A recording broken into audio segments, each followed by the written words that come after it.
What is up, everybody, and welcome to another video. This one is a little bit different because, as you can see, I'm sitting on my couch and we are doing this little thing. I've got my microphone on my chest and whatever. Today, I have something very important. So as you can see, I have the Benchmade 99 Necron in front of me, and we actually have two more of these that we were sent by Benchmade, two of them being the live blade variants and this one being the trainer variant. Now, I don't know if you have heard, but there has been some issues from some people when it comes to disassembling the 99 Necron. It is, I mean, we'll get into all of the problems that it has in this video, I guess, but I am going to attempt to disassemble this one, which is factory new out of the box. This is a 99T, the trainer version of the Benchmade 99 Necron. And we will go over all of the reasons that it is somewhat difficult to disassemble. I have the live blade version here.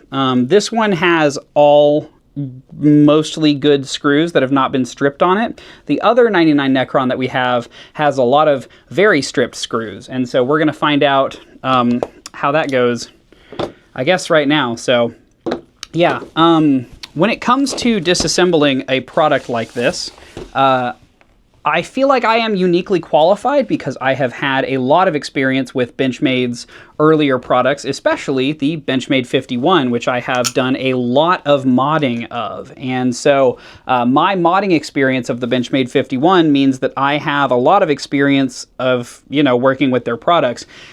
And so I feel like if anyone has a good chance of succeeding in this, it is me. But at the same time, I'm not super hopeful necessarily either. So yeah, we'll just kind of find out as we go along, I guess.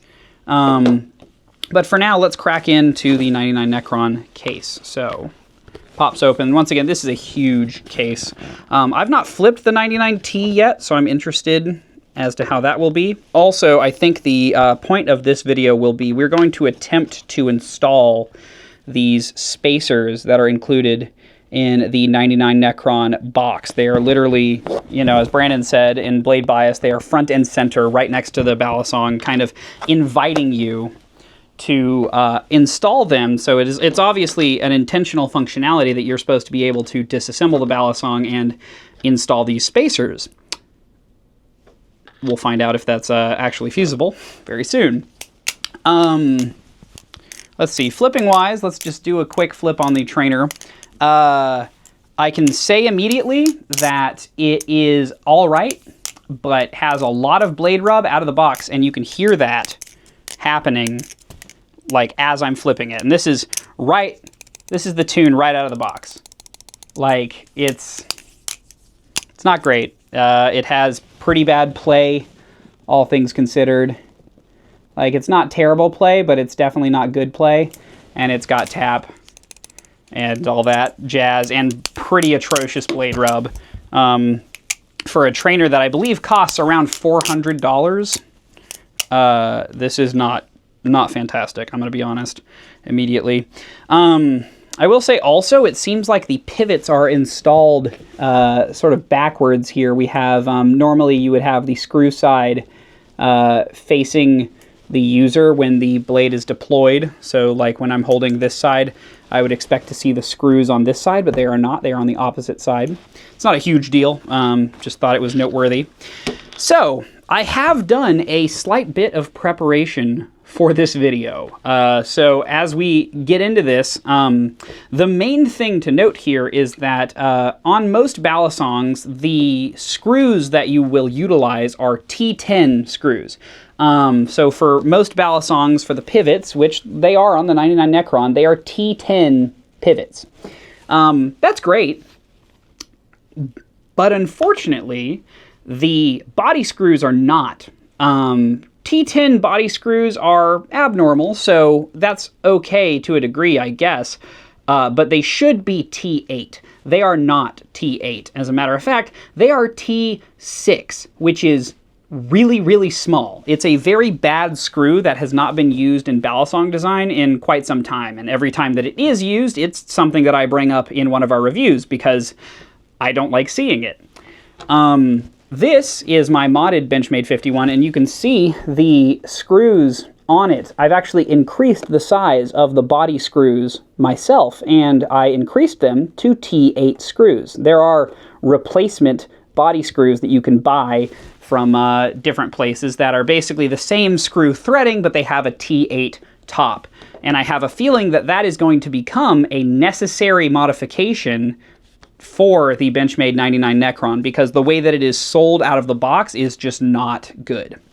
So let's get into the disassembly. Now, I am starting at an interesting point because I bought a 10-pack of fresh T6 WEHA bits for this.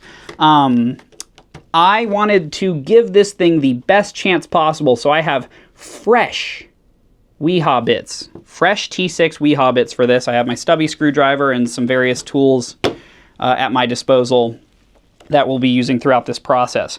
So as we get going here, I think I'm going to leave in the T10 body screws for now, and potentially utilize their leverage if I need to while removing other screws, but we're going to see how that goes as we get started here.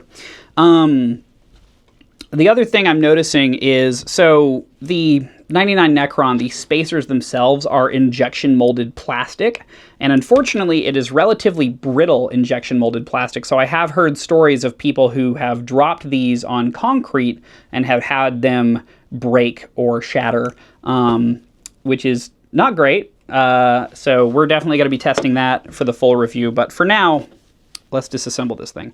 Okay, so to start, I'm definitely going to start with the Zen pen screws. That's kind of a normal place. And let's see. The T6 bit does interface pretty well with the screw. With T6, it's such a small thing that you really need to get it in there, make sure it's seated, and then slowly you sort of like tease at it and turn it just a little bit at a time, trying to get that. So I'm going to squeeze the handles with my left hand here and just kind of try to push that out. And there we go. So that's the first one successfully removed. That's good. I'm going to put that on my little pack thing here. I'm going to do that on the other side, and I'm going to disassemble this one handle at a time. So I'm not going to try too hard to disassemble everything else. Let's see here.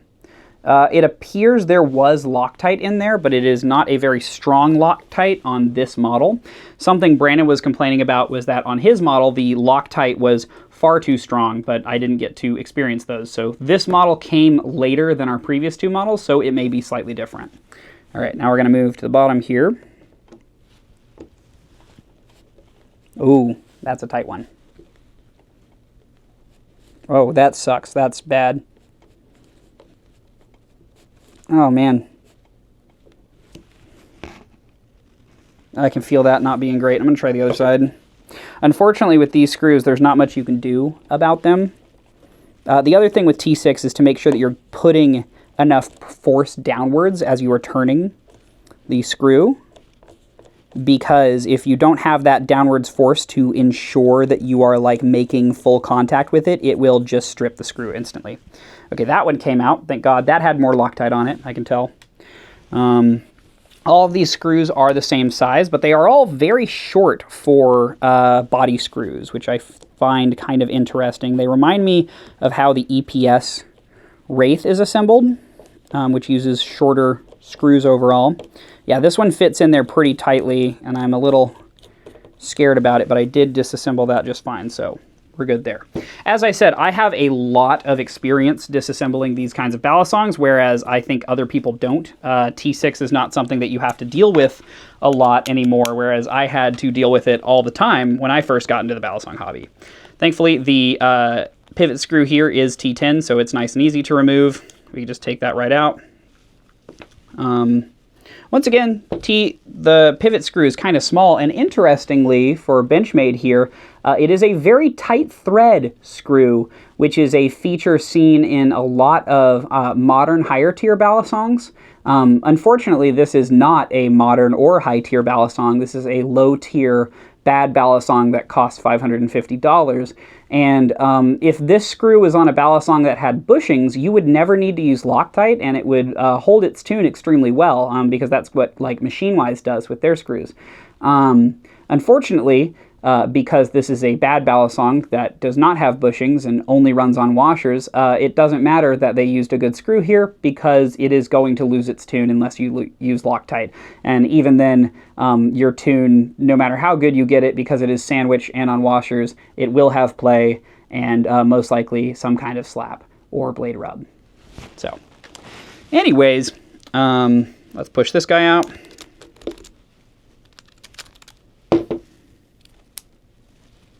Yeah, pretty standard. Oh, wait. Oh, interesting. Okay, first thing I'm noticing, you can see it has a notch cut out of it. There's like a flat area on this piece of hardware. That shows that it is being positioned by the shape of the cutout on the actual handle. So that's interesting. That is a good design that I like to see implemented, because that means that you don't have to worry about, when you're unscrewing it, the thing just spinning in place indefinitely. Okay, so we have one of the G10 pieces removed, and you can see inside of it, it has the spot for putting the tungsten weights, which is a neat idea, but unfortunately the tungsten weights don't fit in there perfectly, and so they kind of rattle around a bit and are just generally kind of weird to have installed. Okay. Oh, yeah, okay. That disassembles fine. So there's our two G10 pieces. We've got washers in there, which are fine. And then we have these stainless steel liners, which you can see are in fact stainless steel because they magnetize to my bit. Unfortunately, these are stainless steel and not titanium, which is honestly baffling to me to see for $550.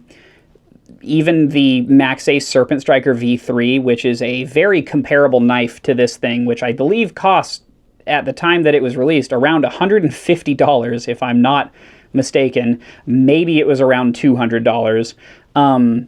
This is both a $400 and $550 knife. Like, the knife variant is $550 and the trainer variant is around $400. And it is using stainless steel liners, which is something that MaxAce moved on from on the original Serpent Striker, which cost like $125 with stainless steel liners. And this is using stainless steel liners for whatever reason at the price point that it is at, which is honestly nuts to me. Like, that's craziness. Okay, so it looks like we've got a little barrel inside of here that I'm going to have to figure out how to remove, and then we have the Zen pen piece, which is, all of these pieces seem to be located using that. So you have a circle, and then you cut a section off of that circle, and then that's how the piece that rotates is now locked in on its rotation on the liner. That is a good design, so I do like to see that. That's something that MaxAce has done for a long time. Okay, so annoyingly, we have one more screw that was hidden here underneath the liner. And this screw is what is holding together the assembly that we need to change out if we're going to put in the shorter version of these spacers. Unfortunately, that's a bad screw placement. Like, that's a really bad spot for a screw. I don't know why there's an extra screw secretly underneath the liner. That should probably just be a normal barrel screw, but that is the choice that they made. Let's see if we can disassemble it easily. Thankfully, I think this new T6 bit is really pulling its weight here. Ooh, I can feel this one's a little harder, but I think we got it. It is a scary balisong to disassemble, I'll tell you that much. Yeah, so it disassembled, and instead of the screw coming up, the barrel went down, which is interesting. And yeah, there you go. It is just a regular screw that's been Loctited. It's the same exact one as all of the other screws. And then we have that barrel. Okay, so disassembling it now. We have our spacer. We have the little bottom end spacer thing, and then we have the Zen pen piece. Each of these pieces are different lengths, which is very interesting. It's not like the actual dimensions change necessarily, but I guess the thickness of the G10 does slightly change from the front to back, so that's probably what we're seeing reflected here in the length of this hardware. Okay, so now we can reassemble this side with a spacer. So I believe, yep, it'll locate just like that. So put that in there. So each one of these pieces kind of needs to be put in actively as you are reassembling it. It is honestly a relatively complicated assembly process, though I can't say I'm super surprised by that, because if anyone knows about Benchmade's historic design process for their balisongs, overcomplicated is their middle name. They create bafflingly overcomplicated designs all the time. The Benchmade 51 is a great example of that. It had a bunch of tiny screws that went in just really weird locations, and overall it was just a quite strange experience, both in terms of assembly and disassembly. So let's see if we can get this to assemble. And ooh, putting that screw back in is not as nice, I will tell you that right now immediately. It still has that Loctite inside the barrel and on the screw, and so as I put it on here, I'm starting to feel more resistance, and I do not like the feeling of that resistance on this T6 piece. I have a feeling these screws are unhardened. I don't know that for certain, but it is highly common to assemble stuff like this with unhardened screws. So it is likely that that is what is happening here. And unfortunately, unhardened screws that are T6 are an extremely bad choice, because T6 is already incredibly fragile. And as I'm screwing it in here, one of the tricks that I'm doing is, as I'm getting it tight, like I am getting it at most like kind of finger tight and not going any further than that. If you actually tried to crank down and tighten the shit out of one of these T6 screws, it will strip instantly. I know that for a fact. You have to be so gentle. So, ooh, this one's a rougher install. I can already feel that. You need to be so gentle with these, and like as soon as you feel it as being like tight enough, it's over at that point. You just have to let it go and be like, okay, you're done. Also, something else I am noticing is that there does not appear to be any factory lube installed on this balisong. It is completely dry, which is also a really baffling choice to me. A washer-based balisong runs, it almost requires lubrication to have any kind of semblance of good tolerances, because the lubrication gets in and fills out the gaps that are inside of the system. And so having zero version of that is genuinely wild. I am going to fix the orientation of the pivots, because that annoys the heck out of me. All right, so I have my Nibali's assembly tool here. I actually don't know that it will fit, though, because, no, it will. There's that notch cut into everything. It will only kind of fit because of the notch. That is too bad. So let's put our washers on either side here, and it doesn't matter quite as much which direction they are facing, because it's entirely assembled by washers. So there's not a whole lot we're kind of dealing with here. Okay, let's try to align everything. See if we can throw this in here like that.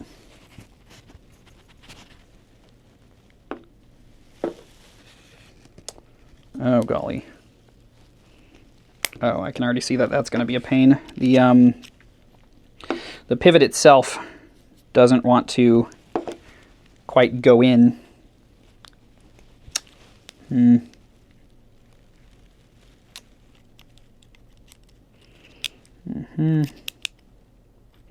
This is something that I had to do a lot of when I was assembling Benchmade 51s, is that the pieces of the pivots would kind of like not align exactly the way you would really want them to. And so you would have to do a lot of poking around and moving around the little elements until you finally get the correct orientation that the, yep, there it goes, the pivot can actually slide in past the washers and like orient everything. There it goes, together. Okay, so that is one handle disassembled and reassembled. Now, thankfully, I actually have had a totally fine time doing this. There still was Loctite on the T6 screws, but I was able to handle that relatively well. Unfortunately, I believe that my experience is not universal. And I want to be extremely clear about that, because every single, and look, if you tighten it at all, it just completely locks up. It just, like, you cannot have this tight. And not only is it locked up,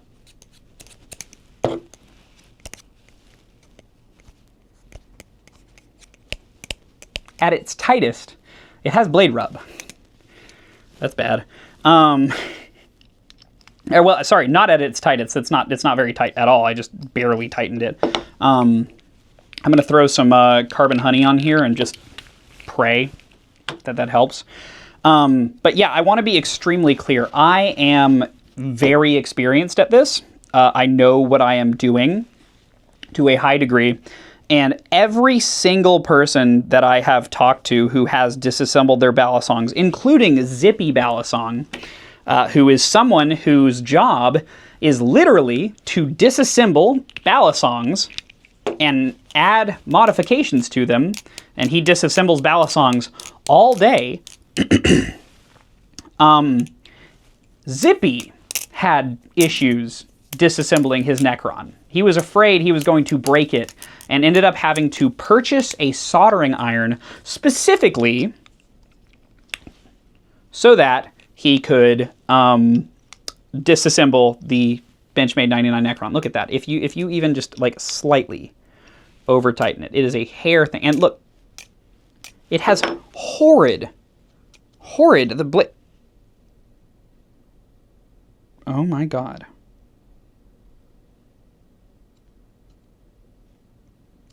No way.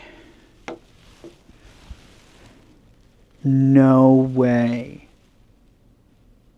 Oh my God, there's no way I just discovered that on camera. I unboxed this for the first time in this video. This cost $400. I have not taken it out of the box yet. It has blade rub, even when extremely well tuned. Right? Hear that? Like I just did this tune as good as I can, and it has no play right now, and it has blade rub. The reason that it has blade rub appears to be that this blade is bent. When I put it into the handle, I notice distinctly that it is centered. Can I show you this? Is this possible? It is centered, and then it is not, and it rubs. I don't know if you can see this on camera, but the blade, quite literally, bends downward. It starts centered, and then it bends downward to touch the inside of the handle. I am going to disassemble the blade now, just so we can see if it is straight or not. Because if it is not straight, I don't know what to do.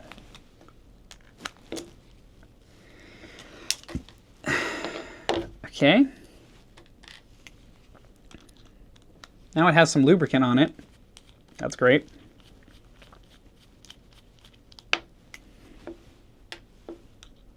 Since it comes dry from the factory.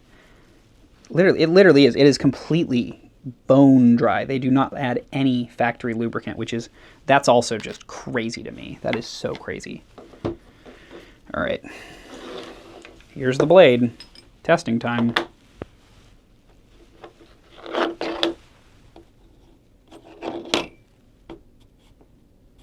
Oh my good Lord.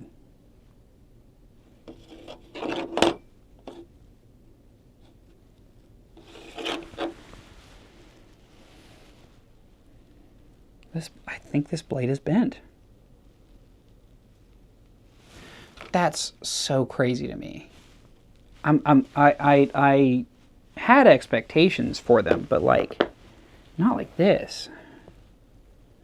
Oh my God, it is bent. The blade is bent. Out of the box. If I put the blade on here and I push up, if I push down over here, the other end of the blade sticks up. You see that? See how it lifts? Here, let me see if I can find a better way to show this off. I need a flatter surface. I'll be right back. Okay, I'm back, and I have something that is flat. It is a nice flat glass scale surface.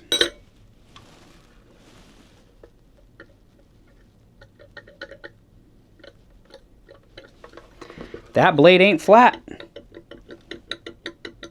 Tell you that much.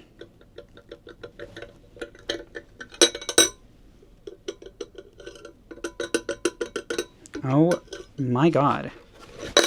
Oh my God, you're kidding me. It bumps up in the middle like a fair amount. Like so if I do this, let's see if I can make this work for y'all. See this? Look at this here.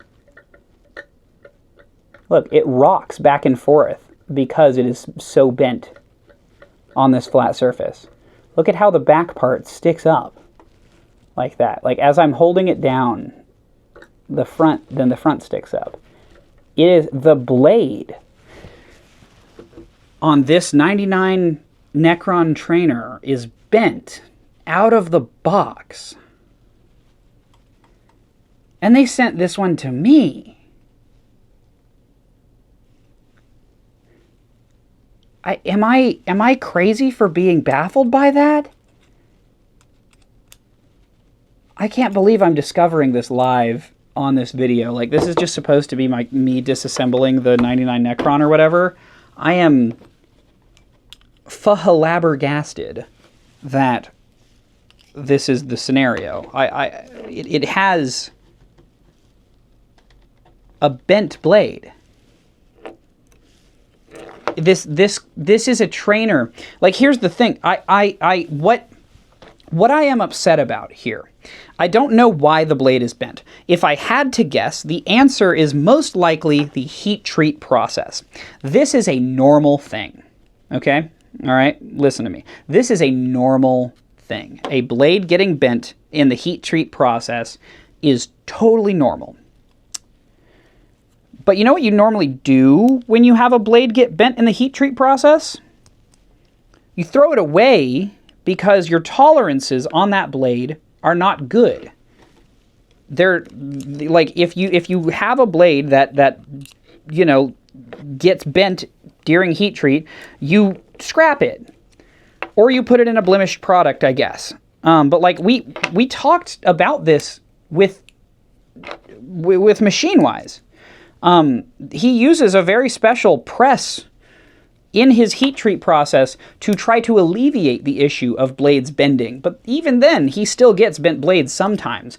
And you know what he has to do? He has to scrap those products. He can't sell them in that way because, like, that means that the operation of the product itself is worse.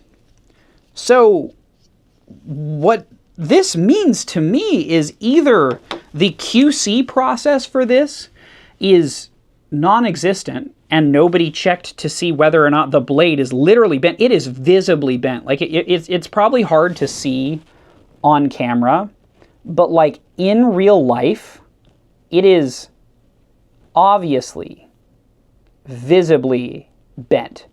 And that is baffling to me. Like What is frustrating to me about this is that this is a $400 product, okay? And the live blade and the live blade variant is a $550 product. Both of which are price points that are substantially higher than almost any other balisong in the market. Like most balisongs from other makers do not reach those price points, and the ones that do are so head and shoulders beyond what this is offering. This is not offering more than almost any balisong in terms of value on today's market at all. Like there are, like it was brought up to me that the Nibali's G10 thing that they used to sell, I don't know if they still sell it on Amazon, but it cost like $12. You know, it was one of the cheapest balisongs you could buy. Has better specifications than this in some ways. At least that one runs on bearings with its G10. You know, at least it has some kind of pivot system that isn't just washers.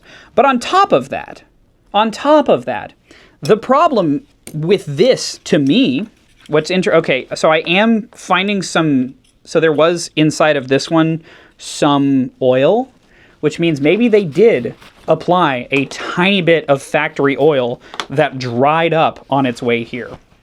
Or that is a little bit of residue from thread locker. I don't know which. But if they did apply factory oil, it was so minuscule, it completely dried by the time it got here.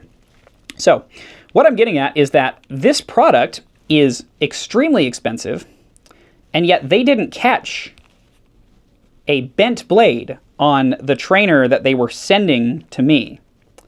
What that tells me, oh, this one sucks. If I didn't have a brand new Torx bit with me right now, I would be stripping this screw, and I think I'm very close to stripping this screw. I have a feeling when I try to put this back in, it will strip. We're gonna find out in a second, but like that is terrible. That is really, really bad. That is, I've already chewed up the inside of that screw somewhat just from doing this. Oh no. Oh, Jesus Christ. Well, there's your other problem. Just dropped it on the floor. And that was a minuscule black screw. Give me just a second. Oh, thank God. It was just barely on top of my carpet. I managed to feel it with my hand. That was so scary. Anyways, yeah, so the reason they can't, the reason that I have to guess that they sent me a objectively bad unit with a bent blade is because they can't tell, their QC people can't tell when they have a unit that has a bent blade like this. Because there is nothing to tell you. Like obviously it had blade rub, but all of these have blade rub.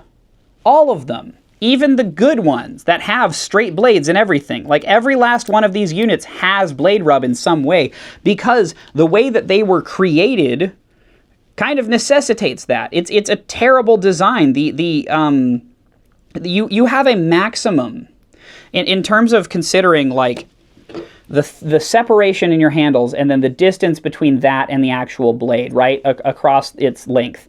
You have, in a design like this, because you have straight, flat liners, you have the distance of a washer. In this case, it looks like they're 0.20 thickness washers. They seem like, relative, like pretty normal in terms of balisong construction nowadays is 0.20 thickness. But like utilizing that in this circumstance is crazy. Like you have no wiggle room. There's no relief, and that's really hard to do with a sandwich design, but that's why you use stuff like bushings when you're assembling it so that it doesn't have play. This one has play inherently built into it. Like I have talked about how, this is a little janky putting it back together. I have talked about how washers, like a washer-only design, can be good. Like you can assemble a good washer-only balisong design. But to do that necessitates a channel balisong. you cannot really assemble a good washer-only sandwich design, because the thing that makes a good washer-only balisong is that continuous distance between these 2 points, this side and that side. In a channel balisong, it's very easy to make sure that that distance is maintained and very consistent and continuous. In a balisong that is sandwich construction, the materials are going to flex, which is going to give you a lot more of a variance in terms of the tightness of that area. So the problem that ends up happening is that when you have a pivot installed in something like this, whenever you tighten it even slightly, these 2 sides can pinch down way harder on the washers than other things like the squid trainer, for instance. Like the original squid trainer, sure, it was touchy, but like once you found the right spot and put some Loctite on it, it was fantastic. This isn't really going to have that same level of performance because of the sandwich construction. With sandwich construction balisongs, it is like extremely important that you have the correct construction methods, and bushings or bearings or anything at this point in the game is completely and totally required.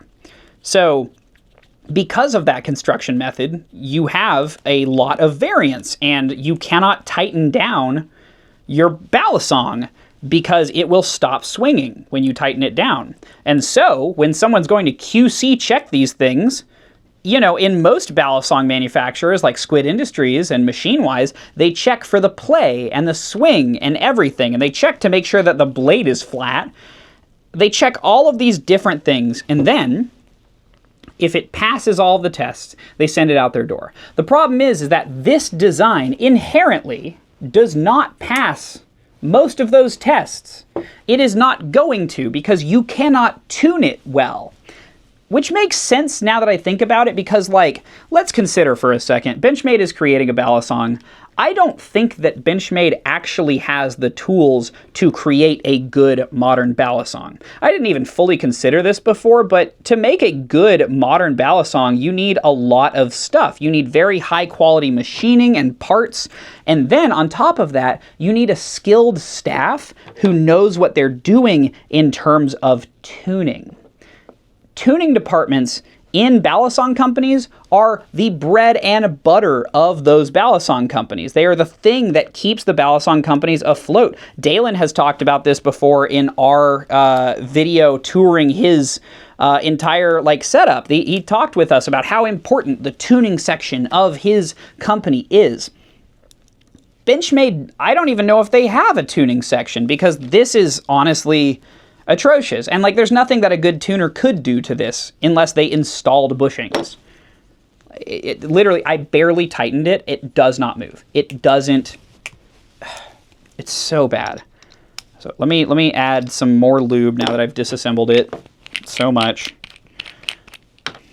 I don't know what lube they're using, but if I had to guess, it's probably the Benchmade Blue Lube, and it's probably a tiny, tiny, tiny amount that is applied at the factory, if any is applied at all. As I said, I saw a little bit of it underneath the G10, but the actual washers and the blade itself, when they come out of the balisong, there is nothing.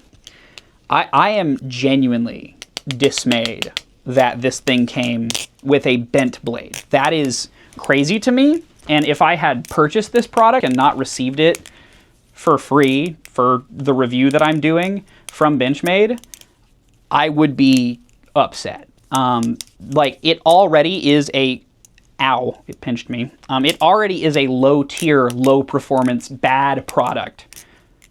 But that is an extra level of I can't believe that. That is a new level of bad for something like this. Let's try to give it the best tune we possibly can, which in this terms, look at that. I didn't even tighten it at all. It is not tight, and it's already impeding the swing. It's so bad. This is nothing like tuning a channel balisong on washers. It is a completely different experience, because you're not you're playing with literal hairs as you try to tune this thing. It's horrible. and it still has blade rub because of the bent blade. Like, there's nothing you can do to fix the blade rub on this balisong, and it costs $400 from one of the, like, most world-renowned knife companies. This, we're going to be making a full main channel video on this balisong. I am, like, happy to say that I was able to fully disassemble and reassemble this thing myself and put the new stuff in, and I didn't strip any of the screws. If you are going to attempt to disassemble and reassemble something like this, I highly suggest literally buying brand new T6 WeHa bits, because this one is already chewed up a little bit from what we just did, and it was a brand new bit. And I think that, along with my experience, like my years of experience of disassembling and reassembling T6 knives, is the only reason that I did not strip the screws on this. Brandon tried to disassemble this and strip the screws. Zippy tried to disassemble this and strip the screws. So many other people have tried to disassemble these and strip the screws. So I don't know if they changed the Loctite that they're putting on the screws, even though they literally don't put Loctite on the only screws that actually need it, which is the pivot screws. You have to Loctite pivot screws on a washer balisong. That is like the most basic knowledge. But on top of that, everyone else has had major issues disassembling this thing. And thankfully for me, it was relatively smooth, but it was scary. So I do not want that to be taken as though this is a, like, okay thing, or that, like, this is a fine disassembly process. It is not. It is not a good disassembly process. These screws should have been T8, not T6. But on top of that, this is a bad value product that is an insult to the balisong community. And we are going to be making a full-length review on the Benchmade 99 Necron, and that will be released on our main channel at some point. We are going to put a lot of work into it probably, but that is the gist of it. Like, I want to be completely transparent. This is a betrayal of the balisong community from the company that introduced the balisong into the United States and popularized its use and design. This is an insult to the balisong community, both in price and construction and functionality. One of the things that I find baffling is the space between the handles is so small. When I pinched myself earlier, it was because the handles closed and my finger was here, and when it closes, your finger gets pinched. Like that. It is pinching me between those parts. Like, the functionality of this thing was not considered when it was created. There was very little consideration in fact, I would caution to guess there was no consideration made into what the balisong community actually wanted from something like this. And that is, frankly, an insult. I am baffled that the level of QC on a product that is this expensive is this bad. I don't know what else to say. I am in a much worse mood at the end of this than I thought I would be. And I successfully did it. Like, I didn't even mess up and strip a screw. But I feel worse than I think if I did that, because this expensive product has dramatic QC issues. So, anyways, I guess that's it for the video. This has been the Benchmade 99 Necron. One of these is probably going to be the thumbnail. Probably this. This is a pretty good shot, right? And like holding it to the camera, facing the background. Gotta love that. Yeah, I'm tired now. This has been a 45-minute long video, and I am exhausted just thinking about this thing and how frustrated it has made me. I can't believe it. I genuinely, I'm kind of baffled. So, yeah, that's pretty much it about this. Thanks for watching. Appreciate you. I don't know if I should tell Benchmade about this or if I should just keep making my review. Because I have a feeling like if I sent this back and got a new unit, maybe it would be better, but I don't really trust that it would be. I don't know. I think if you go watch the Blade Bias video that was uploaded not that long ago of Brandon and Ethan talking about their thoughts on the 99 Necron, I really connect with Ethan's point of view of, I just don't trust them anymore.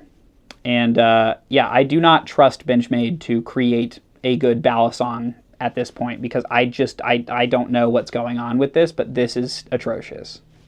So yeah, that's pretty much it. Thanks for watching. I'll see you later. Oh, peace.